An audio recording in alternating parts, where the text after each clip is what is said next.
All right, well, let's get started. Thank you everyone for joining today. We're so happy you're here. I'm really excited about this presentation. I'm going to hand it over to Mohammed, who will introduce our speakers today.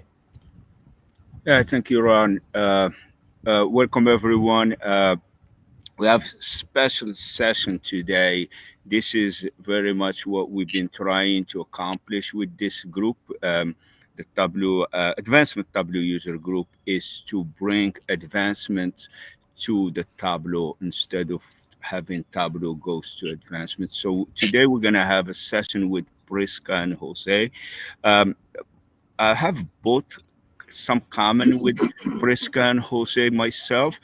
Prisca is at South Carolina right now. Was at South Carolina, not at the same time. Jose is also someone who I have something in common with. He was at Central Florida. He was at UCF, but again, I was at UCF, but not at the same time.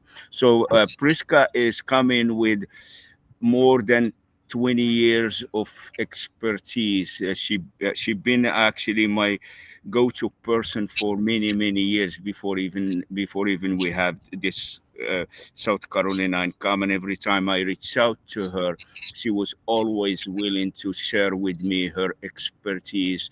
Uh, pages of policies and procedures that I learned so much from. And today she's bringing something that really, I attended her session at ESP, and she blew my mind. And I asked her if she wanna, if she's willing to share her expertise with us here, and she accepted. So Jose as well. He's been in higher ed for many years, and he's now making difference at South Carolina shop. So that any overdue. Take it away, Prisca. All right, thank you so much, Mohammed, for your kind words. And actually, it makes me smile as I am nothing without my team. I actually always say, I don't know what I'm talking about. I don't even know how I'm doing what I'm doing. But I got to tell you this that this is a topic that is that I care deeply for. You know, how to show the impact of your team. And as much as the attendees here, most of you guys most likely are very well versed with technology and utilizing various platforms, we're going to go through why the need came about and what we decided to build and how we utilizing it. As Mohammed said, this is a presentation. This is a mix of presentations actually that we have done, and we have evolved in this. And this piece would not have happened. The last piece, which is the accountability log, if it wasn't for me hiring Jose, who built this. So this presentation is 60 slides. We have 60 minutes. Some of the slides are gonna just be real quick and just show some images. We'll be able to share the presentation with you guys, and any of you that have questions in specific, trying to get more details, please feel free to contact us. So I'm gonna go ahead and next and talk a little bit of who we are. You can move the slides, Jose, if you don't mind. All right, so very briefly, just like Mohammed said, we're both at the University of South Carolina. We both come from experience at other large organizations. I was at UGA for 23 years. So this process has evolved over the years. Next. We are currently in a campaign, which I'm mentioning this because it had a lot of reasons why we needed to implement these accountability resources for our team. We're currently still in the signing phase, supposed to be going public in 2027. We have approximately 85 fundraisers with portfolios, but more than 100 requesters of our services. Next. I'm not going to read through this. It kind of gives you an idea of the structure and the resources that are available to us. Once I came to the University of South Carolina, I was hired to build a fully remote team. And I can tell you, I hope you don't ask me questions about how that's going. It can be quite a struggle, as you can imagine, when the majority of the team, well established with a very different culture, it's all in person, and my team, it's fully remote. But we have instituted this accountability tools also to support the remote format of our team. Next. All right, so when Mohammed came to one of my sessions, I presented on the scorecards. And the scorecard are linked specifically to all entries that are made by the prospect development team into CRM. At the University of South Carolina, just like at the University of Georgia, we use Blackboard CRM. This process can be adapted to other platforms and other CRM platforms. However, please pay attention to what it is that we measure and not necessarily how we do it, because that's something that you can emulate and you can reproduce within your own database. Next. All right, so we're going to talk quickly why, what, and how, and the next phase. So why do we need to measure?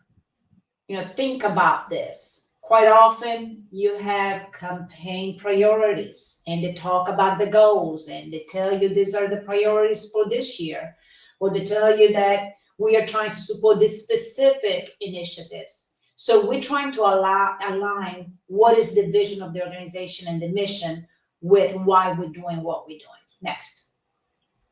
So what are we measuring? So for sure, you want to measure the performance of your team, and the team can be made out of analytics, experts, prospect management, and the prospect research team, right? Now, how do you measure this? People measure in so many ways. I mean, there's nothing wrong with keeping an Excel spreadsheet. However, it's not the most efficient. You need to measure to then tell your story. And there comes not only the collection of the data, but what is the output? What are you showing? What are you visualizing to tell your story, the story of your team, right? Next. Yeah, so this process that we put in place, I can't begin to tell you in how many times I surprised myself by saying, I never would have thought that I could use it for this. But look at that. We have it, we have implemented, and there's so many other types of long-term outcomes for what we built. So align and support, KPI metrics. We'll talk about the tools and methods of the analysis, the visualization. And then, of course, there will be always improvement and long-term changes and conversations going on. All right, I could have used any other type of visuals here, but really, honestly, it does not matter where you are. These are the ingredients that you will need if you want to build your own scorecards or accountability log. These are the ingredients, and we talked about it already. Mission, what's the vision? What are your goals? And the goals actually need to be clarified with the priorities and have a specific items in writing in mind, and then actionable next steps, progress and evaluation. That progress and evaluation is very important because that's how you then go back and refine what you're building. So we want to demonstrate our value, right? And productivity.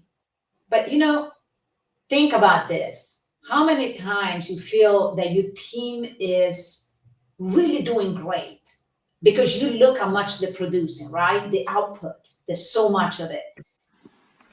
But really what we want to show is the impact. I mean, here in this slide, it says financial impact, but it could be any other type of fundraising impact.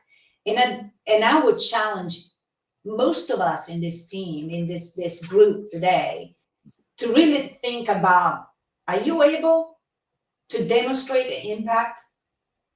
It is not easy. So if you say, yes, I got it all figured out, because we still don't, but we're inching our way to getting more of that. And you know what happens?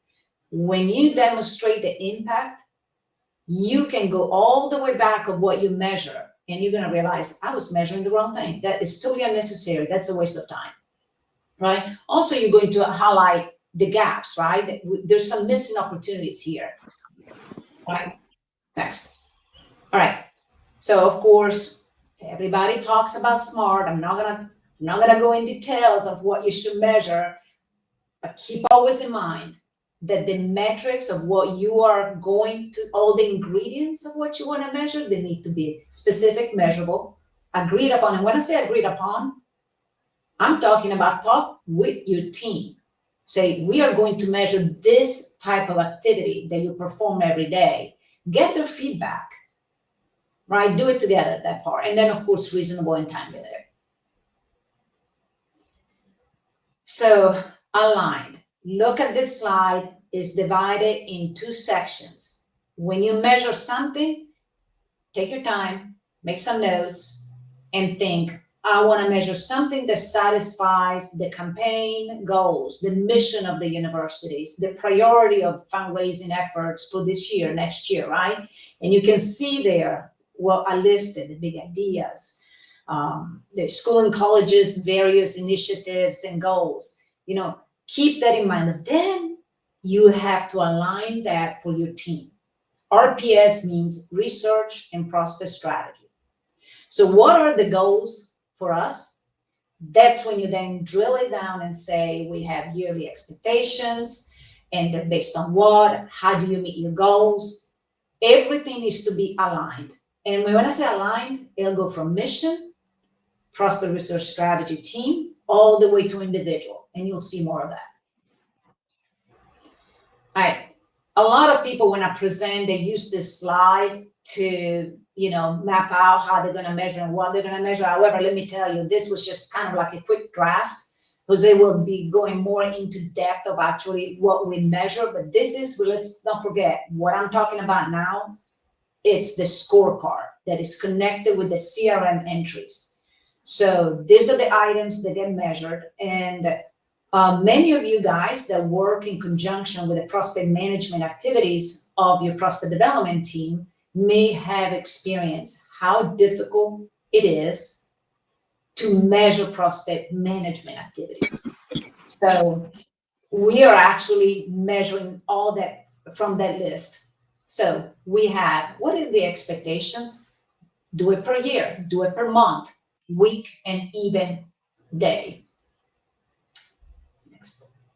All right, so once you do that, think of it this way. This is what I need for the individual, for the reactive research, proactive research, figure it out, whatever makes sense for your team, and then translate it on the other side for the entire team, individual and team, so that then you can fulfill the expectations of the division. This way also helps you in hiring staff, do some projections of how much productivity you can have, and all that goes with it. Next. So the scorecard, when it was created initially at the University of Georgia, as most of us have experienced, first you do the Excel spreadsheets, right? And as clunky as it is, it worked for some time, and then the bigger the teams become, it's no longer, sustainable. Second generation, we use pivot tables. And when I say we, I mean people that were good at it that I hired, and they were a little bit, I was impressed. They were pretty dynamic, and it appeared to be, we could also visualize some of that, but here we go, Tableau. With the Tableau dashboards, we really created a visualization that is more interactive, that creates that story that we want to talk about until. Any questions up until now?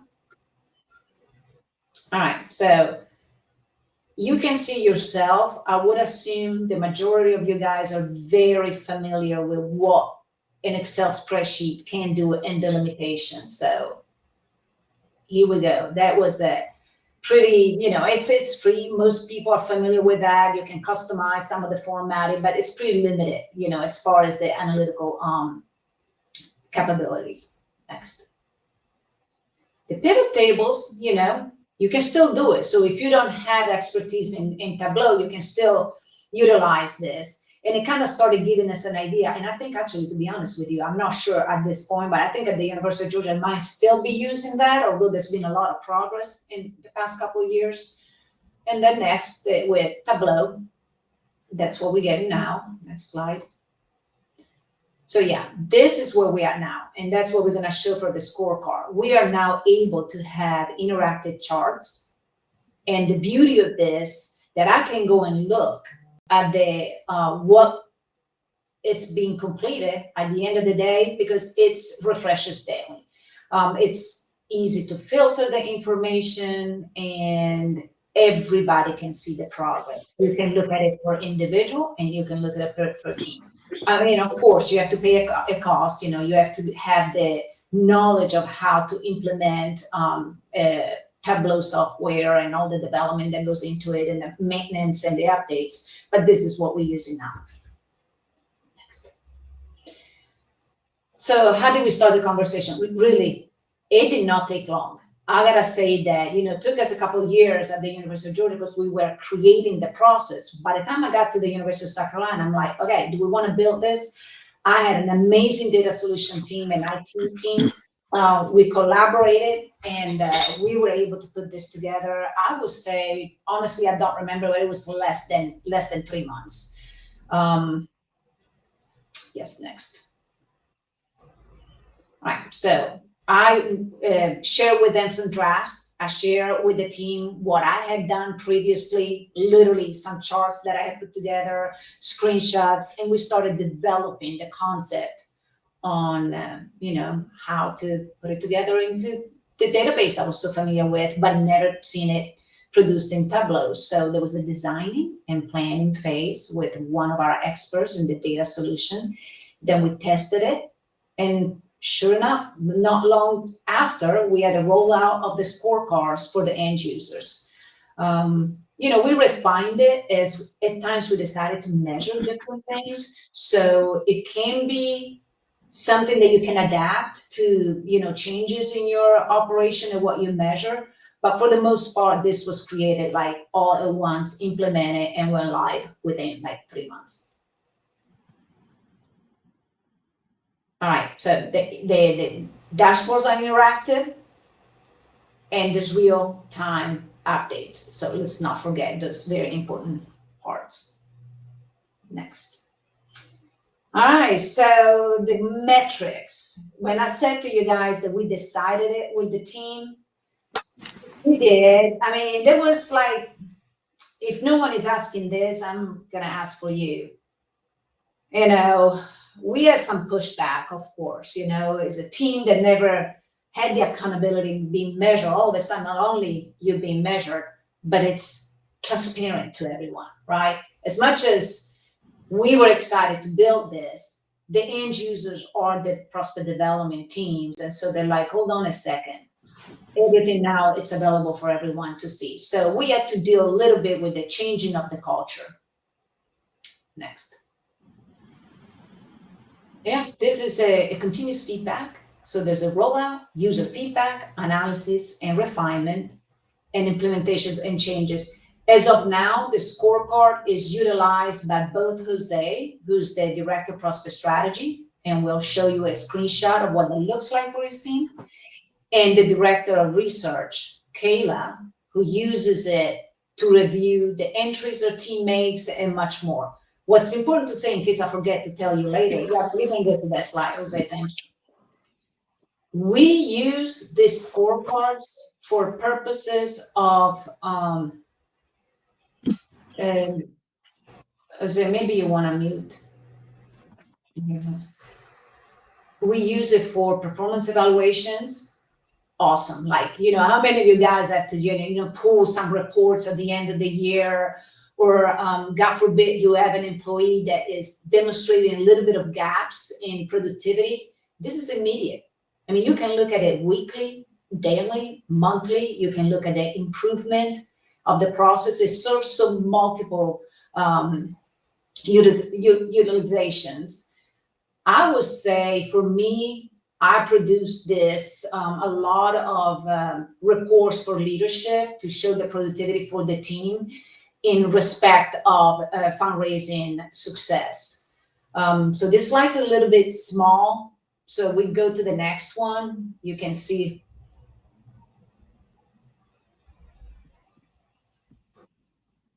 I think that was it. You're trying to get to the next slide. It's a slide of the prospect research team. And that's where you see the next one. You went backwards. Right. As I was telling you, you have the scorecard for the team, and that's what I generally look at, right? And you can see the beautiful part there. When you see at the top, completed research request, do you see where it says revenue? It connects one activity to how much gifts came in after that specific entry was made. So let's say after a completed profile was delivered to a fundraiser, there is a connected revenue of this much. After we send out this many referrals to prospects, after a certain amount of time, you can see a revenue was generated, right? So that's pretty impressive there already. Next. And then you do it at an individual level. This is the individual researcher scorecard. Now, one of the things that is beautiful about getting your team on board is you tell them, don't fear being measured. You want to be measured. This is your way to show your value. Think how powerful this is. You add this in any type of a resume where you say, over my career as a prospect researcher at, Clemson University, I was able, at Yale, wherever you are, I was responsible, contributed by identifying this many prospects that yielded, $15, $20 million. I mean, that's pretty powerful, right? So it changes the way the end users look at this, right? So, and this is how you can go into actual details. The scorecard will provide you a link. You can click on the various entries and it goes directly into CRM.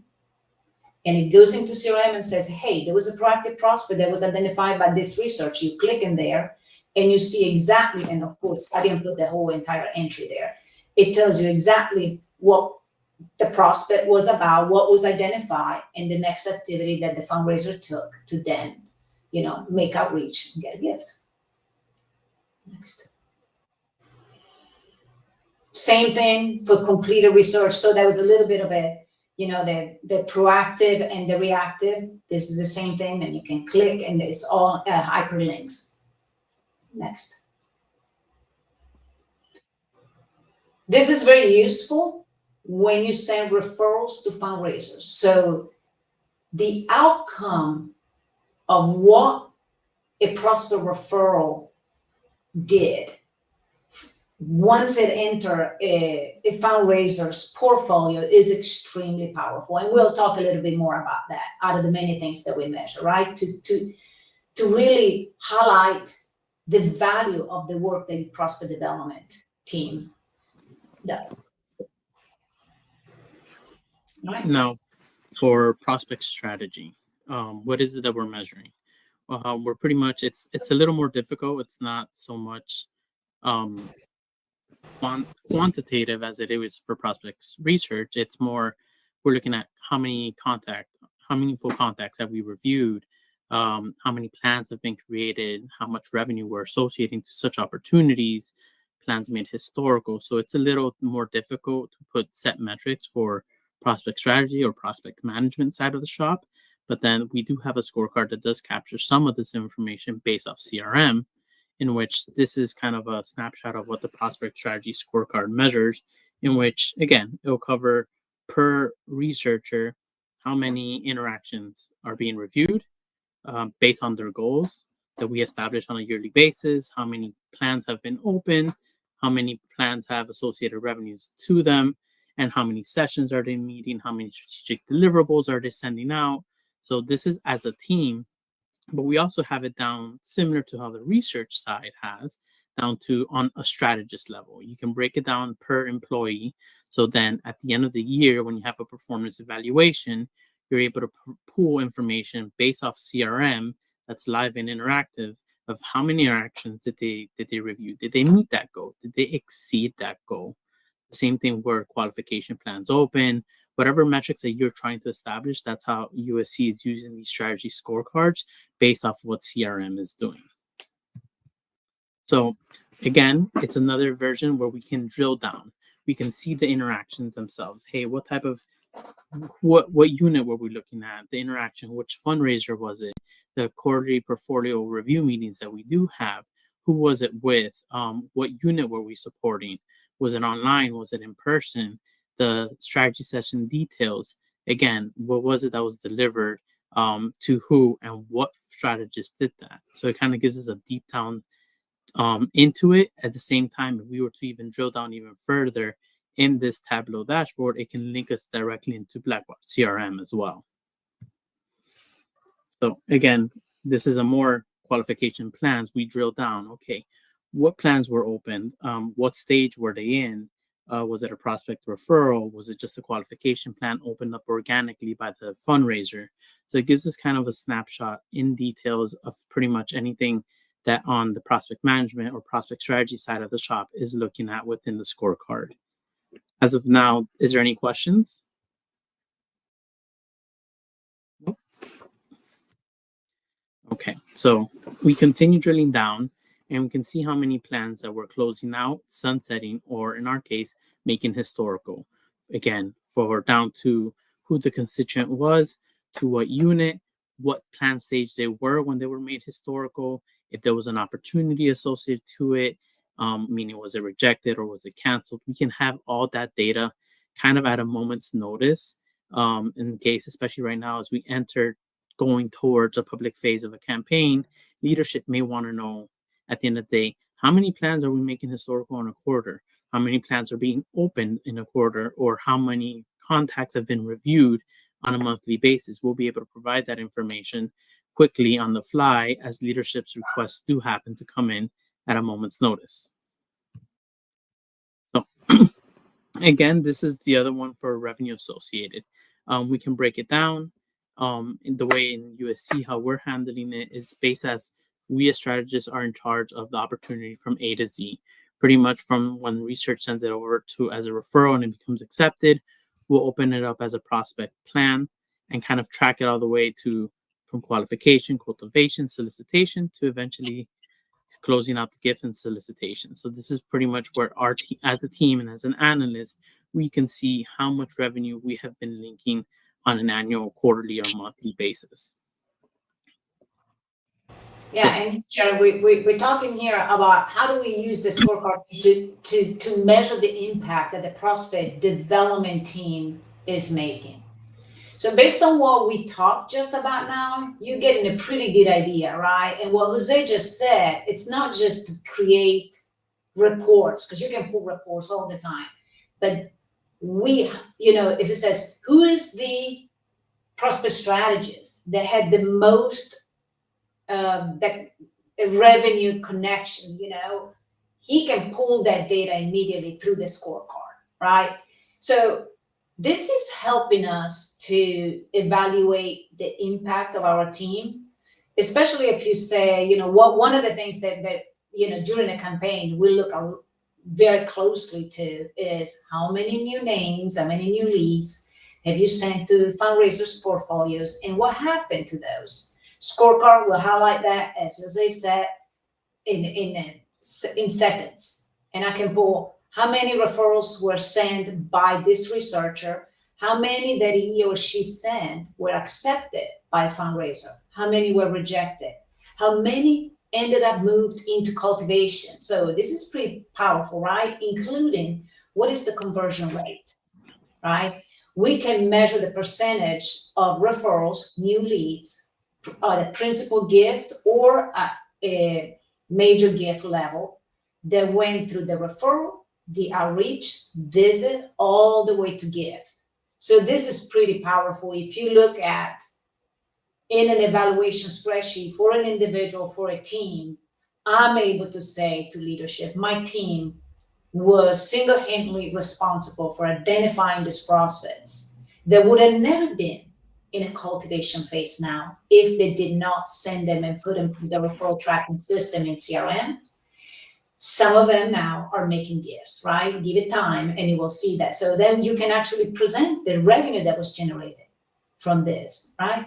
And in so many ways, at one point, I mean, I think we're still sort of new at this since this has been, less than 2 years.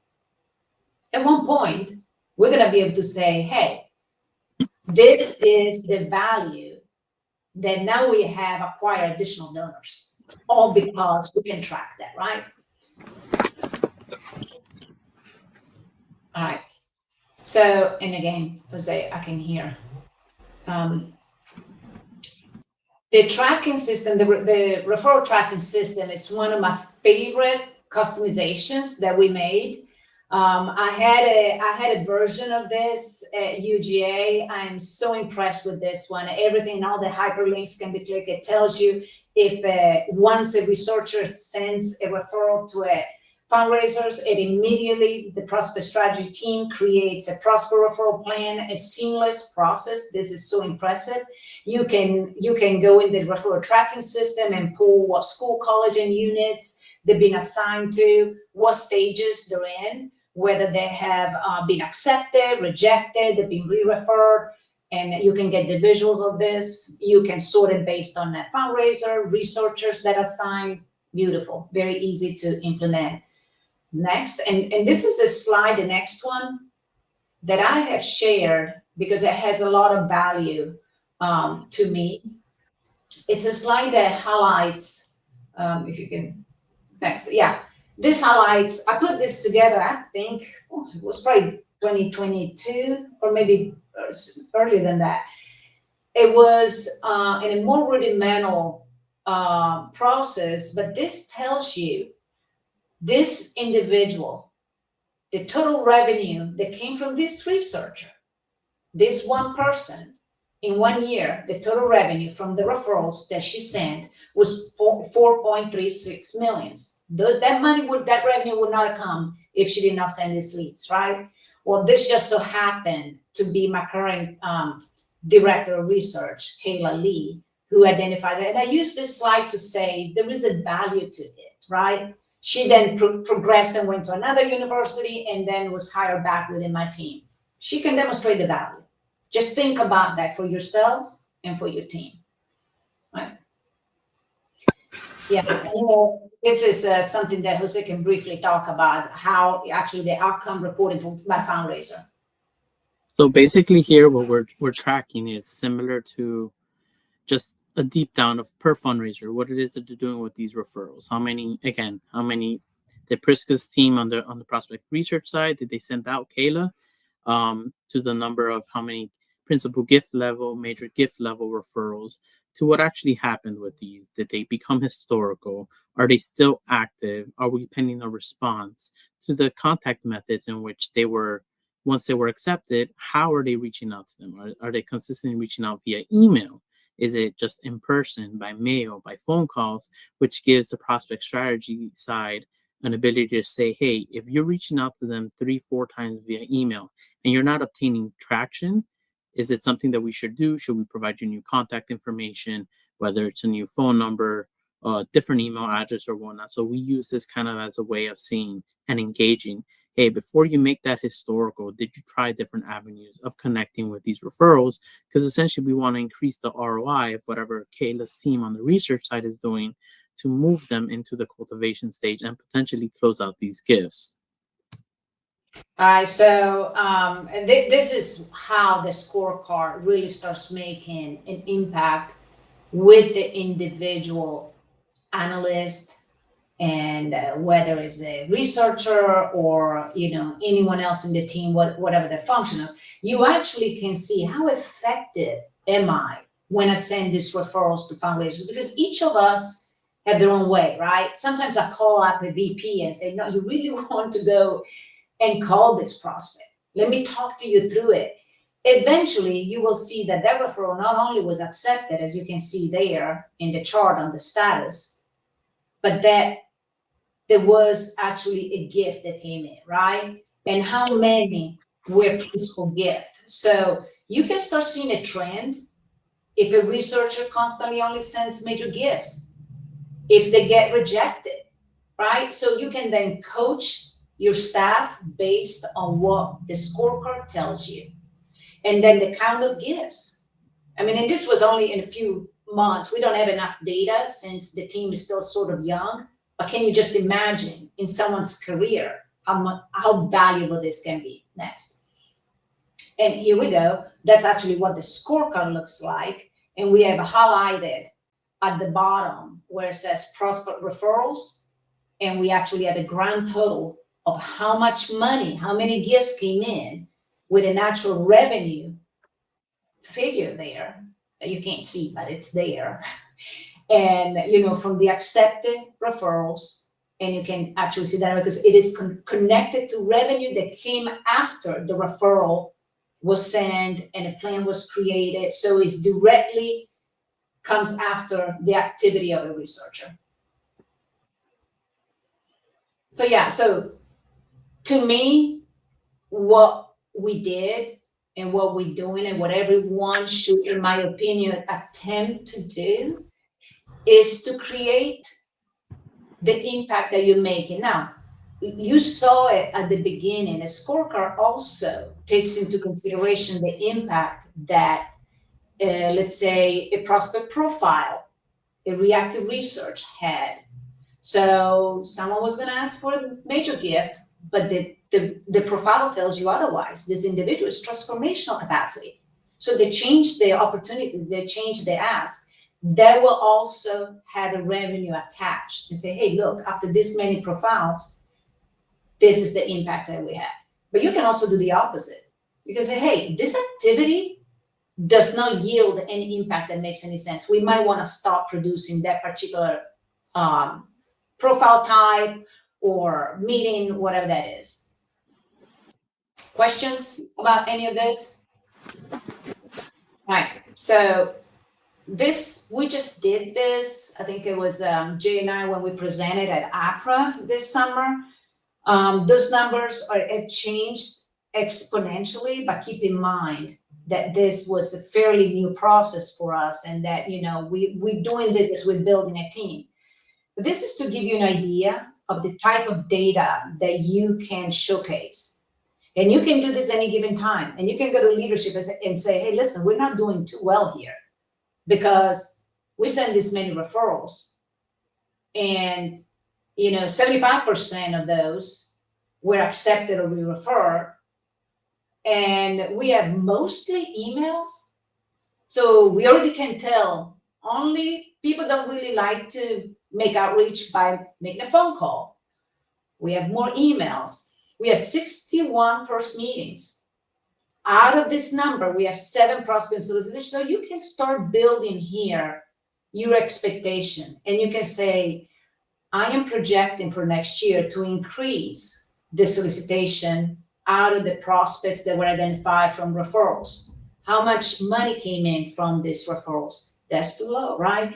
So one thing to keep in mind is the number of referrals does not always equate, as you well know, that the accountability, the follow through, that's cultural, that's expectations for fundraisers, and also that has a lot to do with the level of accountability and the metrics that are being utilized for your frontline development officers.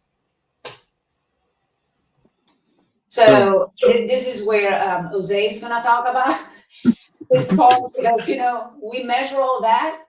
And I told Mohammed, and I hope we have time because we got 15 minutes left. And this is what I thought was amazing, because we had a challenge, right? And this is it. We talked now about the scorecard. It's all connected with CRM. All the entries that your analysts make get counted. We get these beautiful charts, and then we can attach it to their evaluation, and you can send it to leadership. But really, what's happening here? Are we really capturing the way we spend time, the way that your analyst and yourself spend time throughout the day? No. And we all know, no. You're in meetings, you're writing emails, You're trying to calm down somebody that got all worked up about a plan that was, not enter right, whatever you're doing. You attend, prospect development, prospect meetings, or you are at a conference. All of that, does it get captured? No. So we had this conversation, and something I've always wanted to do was to tell a story, a different story. What are we doing to advance the mission of our organization? Is that all in CRM? It really isn't, right? You spend time training your fundraisers. You spend time collaborating. There's just so much there. List everything that you do, right? Next. Real quick, there's a question out there with some other folks who are interested as well. Maybe it's speaking to one of their challenges. Eric asks, what are some of the biggest things that you've either stopped or started doing based on the insights these dashboards have shown you? Oh yeah, I can tell you immediately. I stopped doing it at USC based on what I already knew was happening when I was at UGA.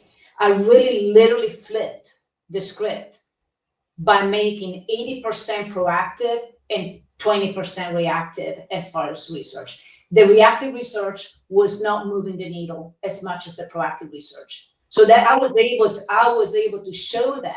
And when I made the transition to the new organization, we are now exactly at 80-20, something that it's always a struggle to do. So we stopped producing so much reactive research. We changed the way that the requesters have the ability to get a product, and we know that they can only ask in specific circumstances, and we see that the proactive research is producing a lot more value to the organization.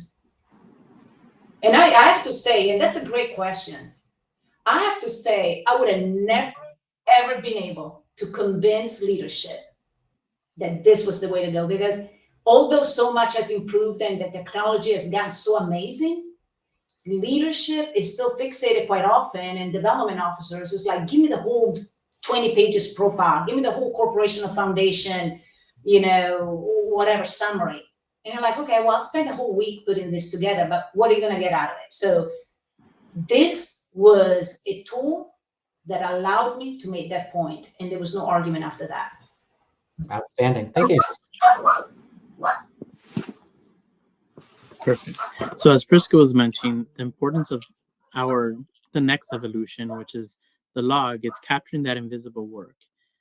It's important because this invisible work, the day-to-day that we spend a lot of our time on, or our analysts are spending a lot of the time on, it kind of makes it harder for us to advocate for research, demonstrate our impact, and kind of show our contributions beyond what's in our system, what's in CRM, based off interactions, whether we code things a certain way. So it makes it harder and undervalues our true potential and the true ROI we bring to the table. Hence why our solution was the accountability accomplishment log, which captures all team contributions, whether it's in prospect research or in prospect strategy. We try to do it on a weekly format to make it easy and consistent reporting structure. Now, how this idea sparked is, again, Prisca was kept saying, she's like, look, we know that there's a lot of gaps in our data. The scorecard is not capturing the full image, the full things of what our analysts are doing on a day-to-day basis. So we had to brainstorm between Prisca, Kayla, and myself. Okay, what's the best way to do this? Do we go to Power BI? And I have to say, I wanted to do this for a long time, right? But I couldn't, because I don't know how to do this. I mean, I can't believe I'm here presenting at this group because I don't know how to use Tableau. I knew what I wanted out of it. So I hired someone that was able to. And I am telling you, the way that I can tell the story now at a much higher level that is so comprehensive of every activity the team spends time on, it's invaluable. And I would encourage everyone here to just take a few minutes or an hour, whatever it takes you, to start detailing and make an inventory of everything that you do, that your team does. And you will realize peer training. I mean, you name it. Everything that goes in there. And the day is over quite often, but you might not see anything in the scorecard. And you have a feeling, did you work today? Right? So this is not to micromanage. This is to empower. There you go. Correct. So then it's a matter of what tool to use. Do we use Power BI? We know Tableau. Do we use the JIRA ticketing system? Do we use Excel, but to another level using the macro-enabled process? So we had to compare feasibilities and what was, the best way to go around this. And that's where we came up with a final solution for us. And that's where we started going into an Excel macro-enabled file. Why macro-enabled file than Excel is because one, Power BI is very robust. Not everyone has access to it. They won't be able to open the reports unless it's correctly installed in their desktop. Versus Excel and macro-enabled features was able to something that was very simplistic that anyone can use. We can have our VP go in and open this and audit on a live basis because this is filled out on a daily basis, so they can go in, open the log, and see what our team is doing as it happens in real time. And that's where we start tracking proactive prospecting, reactive research, the leadership briefing preps, any special projects, cross units collaborations, and things that fall outside the scope of CRM. So this is kind of very small, a snapshot of what that log looks like, but I did want to share, and we do have a shareable version available of what that actually does look like for us. Give me 1 second. This is what the log looks like today. Basically, we have it separated for the research analyst and the research strategist, in which everything is macro enabled by, we have it listed by supervisor and the week of. I take care of making sure every Monday it is cleaned up and ready to go. And where it's a drop down menu, you select which researcher you are. If you're, let's say, researcher C, you enter your information. Kind of going down, was this a reactive or proactive type of project? And then one of the key points to make this very simplistic was we downloaded our entire database, our entire CRM, and we made it linked into this spreadsheet in our data segments. So let's say you're researching prospect 789, you click on 789, and automatically, hold on, if it wants to work, there. If we pick on 789, it'll pre-fill and tell you our prospect is Spurs Up. Everything is done by VLOOKUPs using that macro. So what we're going to do is on a semesterly basis, we're going to re-upload, kind of remove any inactive records, clean up, and enter any parents information. So this is up to date. So our entire database is living not only in CRM, it is what, I know what many people call a shadow database, but we use it to macro enable and fill out this form. As of right now, any questions? I think there are a few.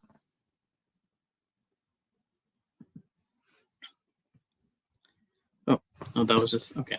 So it's basically just that, and so we provide, who the prospect was, what the product type was. But one of the things we look at is the site. What site were we reporting to, and the time taken to complete the project. That's an important, critical part for us as we move forward in the presentation, to keep in mind in our decision why we went ahead and stuck with this macro-enabled Excel. So the biggest thing is implementation and adaptation. One, we need to have rollouts. We had to have training guides assembled. We had to have various versions and adaptations as we were testing it out, and beta versions. We had to set clear expectations and kind of establish what accountability checks were going to be there to help us at the end celebrate these quick wins and get everyone on board. So that's when we went into different iterations of this project. First version was Power BI. Power BI is great. It's a very powerful tool. It's great for visualizations, and I was able to do things to kind of just manually sync on an automatic basis. But something that's highlighted in this, once you share the file, you'll be able to see the presentation, is the time taken.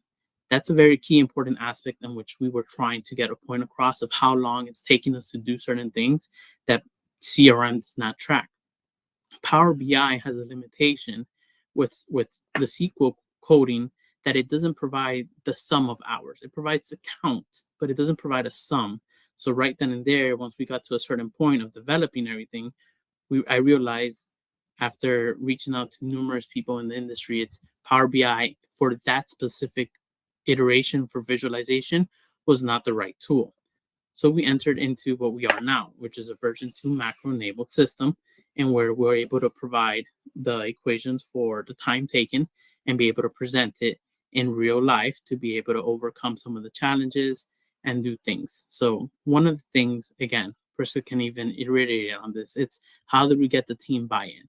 One, it's getting leadership buy-in. That was the first thing we knew. Like, leadership was on board with this. This is something that leadership has wanted to see and provides a better value for ourselves and advocate our work to the organization. Yeah, and also I have to say that, one of the challenges for me, being that my team is the only remote team in a traditionally, on-site operation, I always felt very nervous, for good reasons, by the way. I felt very nervous about I'm gonna have to constantly prove the impact, the value, the productivity, everything that we do, and be able to visualize it constantly. And I wasn't being paranoid. It actually, turned out to be a very useful process to add the scorecard to this accountability log. So I don't know how many of you guys experience this, or even if you have a few team members that are remote, or if your whole team is remote. This is immediate, and at the end of the day, you can be able to provide a clear visualization, and he's going to show it now. We only have about 6 minutes left. Correct. So then we went from the log to what the logs actually look at when we provide the visualization and reports to our leadership. So this is a snapshot of what it looks like, and how the raw data looks like. So essentially, let me see if I can zoom in. This is what we can provide to leadership on a, let's say,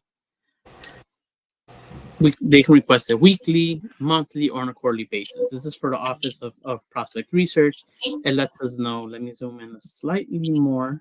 One of the things that lets us know where we spent our time. One of the things they asked, our leadership team has asked for, is how much per research type. How many of them did we do?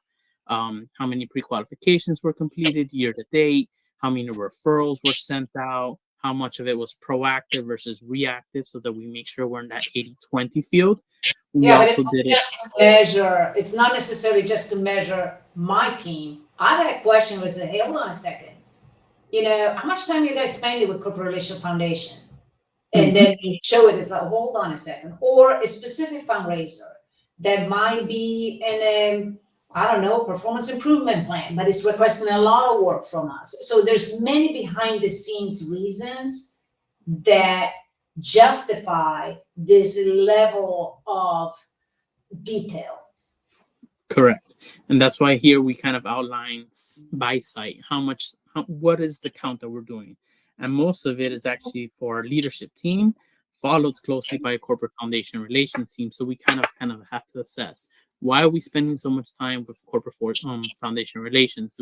Is there a reasoning behind it? Is it really worth an ROI? So it provides leadership that ability to do so. Again, we broke it down by how much each researcher or analyst is doing, down to how many hours they're spending in professional development hours, how many meetings they are attending year to date, to how much they're doing reactive to proactive work.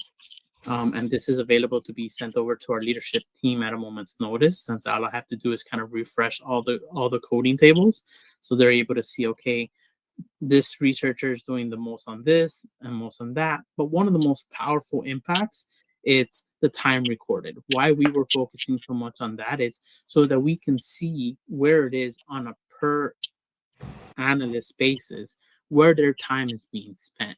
Not so much on a micromanagement level, but for us to see, hold on, we can do workload management here. Why is it that researcher A is spending year to date 214 hours on reactive research versus researcher B only spending in reactive research 165 hours? So we have a kind of a gap there. It's not really balanced. So it lets the director of prospect research be able to assess that and see where is her team pretty much spending most of their time at. Yeah, and as I know that we're running out of time, we have 3 minutes. I know that some of you may have other meetings to go to. If you want to stay a few more minutes and ask questions, that that would be great also.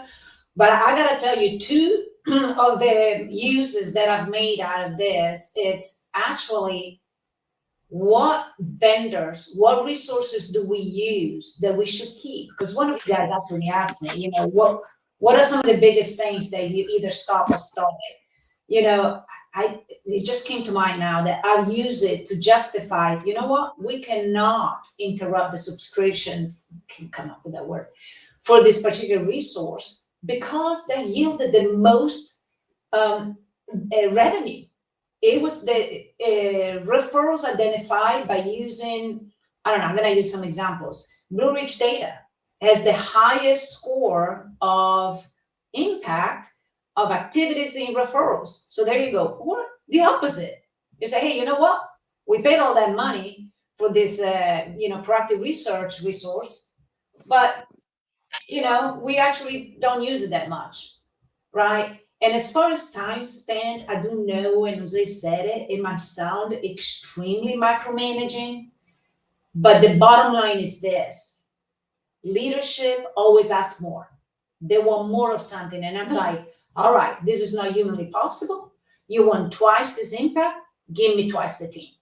And you have an advocacy tool that now has two prongs: the scorecard and the log. And no one is going to argue with you, right? Any questions? I know that we're out of time. Yeah. I saw there's one for Katie. How and where do our research document their time in the system? They enter an interaction in CRM, but our RPS accomplishment log is kind of where they set up the entire process, from when they get the request to when they send it over to be reviewed to when it gets sent out to the fundraiser. So that's where it encapsulate the full A to Z process of doing a research profile or leadership briefing or an event bio. Oh, I see a question. Those are very, Eric and Kelly, very good questions. For Eric's, yeah, you are correct. It's a more in-depth question, and actually, please reach out to us because we can help you. And actually, Kayla will be able to just spell that out, give you some documentation materials on that. As far as Kelly, how do we track the revenue that's generated? Of course, you can identify, hey, you know what? I had researchers that worked for me at the University of Georgia that left 10 years later, 7 years later, whatever that was. A transformational gift came, and this is a true story. A $30 million gift came, and I'm like, hey, I just want to contact you. You're somewhere else now. You're a big shot somewhere else. But I want you to know that a prospect that you identified 12 years ago and you put through the process now has made this gift. So it's not immediate. What we see now is, what we can actually document. So it's on a time, you can do it for forever. It doesn't have to be this fiscal year. Or it's any gift that comes after the referral was entered per that team or per that person. As we know, the time frame and the shelf life of a gift, it can take years. So again, it's just the key takeaway: CRM does not capture everything. Our log is pretty much, as how Prisca says, is the advocacy tool to say, hey, you guys want X amount more, bandwidth wise, this is where we need us. It gives us a chance to advocate for a bigger team, for different resources. So it gives us the ability to kind of be more proactive, especially being on the remote side of things, to show where our work, where our time is being, and how we can best be as efficient as possible within our scale of work. And then one of the things we're adapting. This log keeps adapting. I want to say between one thing and another. If I send it over to one of our vice presidents, he can say, or she can say, I want to see this. Can we add this new field? Can we add this new visualization?